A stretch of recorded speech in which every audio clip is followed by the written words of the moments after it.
And here we are again at the close of another module, and I certainly hope you got a lot of benefit from this module.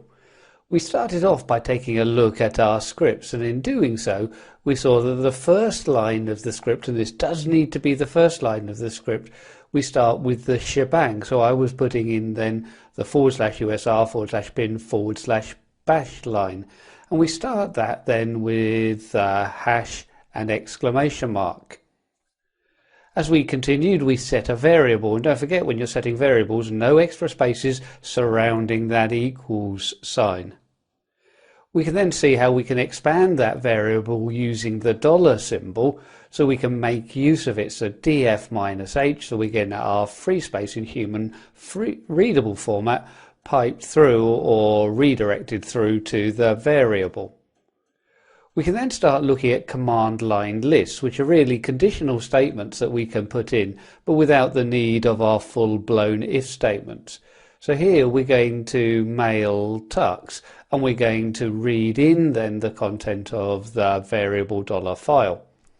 However, we then go through and check to see if this command succeeds. If it does succeed, we can then go ahead and delete the file. However, the second half of the statement, removing the file, will only run if the first part of the statement succeeds. Here we're looking at is the positive run, so it has to succeed. If we use the double pipe, then if the first half fails, we run the second half. So it gives you a very quick look at scripting, but giving you an idea of how we can start to build up our scheduled tasks as scripts. Now, when we started looking at the cron daemon, the first thing that we did was pretty much make sure that the cron daemon was running. So using CentOS 7, we are using a systemctl or a systemd based machine. So it becomes systemctl status cron d.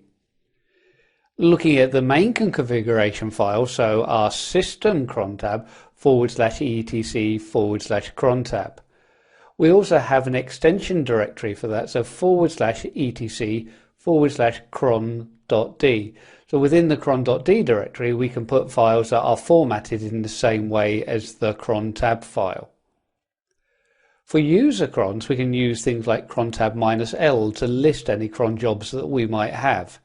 If we want to edit our cron file, including adding and removing entries, we can use crontab-e for edit. If we want to completely remove, though, the crontab file, we can use crontab-r. And don't forget, we did look at the mail-to variable. If we populate the mail-to variable, either in the system crontab or within our user crontab, then we can ensure that if a command has output, we can have that output mailed through to our user. So we did see that even though we had created the script to run our disk free, if we just run the disk free command and have mail to set, the user will receive an email copy of the output. So where a command issues output and we're not redirecting that output, the output will be mailed to the user listed in the mail to variable. How cool is that? And when we're configuring the time that it's going to run, we've got 5 fields to configure: the minute, the hour, the day of month, the month, and the day of week. So we left these all, let's say, at asterisks, then we're really saying every minute, every hour, every day of the month for every month and every day of the week.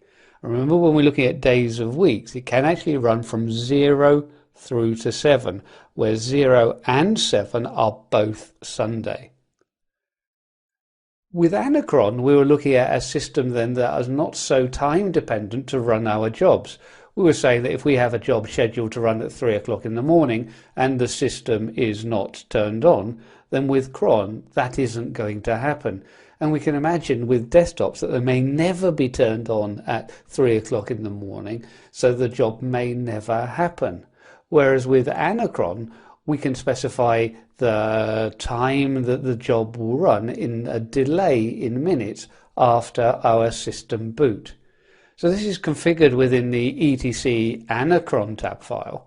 And we can then go through and say the period. So this is going to be every day, so 1, or maybe 7 for every 7 days. Or we can use other values such as 14 or 3, so every 14 days or every 3 days. Then the delay after startup. Then the job ID, which is really just a job name, and then the command that we want to run. And we also saw that it was under this mechanism that we can control when the cron daily, the cron weekly, and the cron monthly events were going to happen, all based around then when the system is powered on. Where we need jobs scheduled to run, let's say on an irregular basis or even on a once-off basis, then we can plan those jobs to be carried out through AT. So this would be the AT daemon, so systemctl status ATD, to check that the service is installed and running. We could then specify something quite simple like at noon or at Wednesday, or even things like at tomorrow. But we could also go through and specify a particular date and time. So here, whatever we specify at the at prompt after we hit enter here, it's going to run at 17:45 on the 23rd of May 2018. We can list our jobs with ATQ, and we can use ATRM to remove jobs. We can only remove our own jobs, or if we're root, of course, we can remove any entries. So we've now seen how we can schedule jobs. We're now going to be taking a look at our system log files and how we can rotate those log files.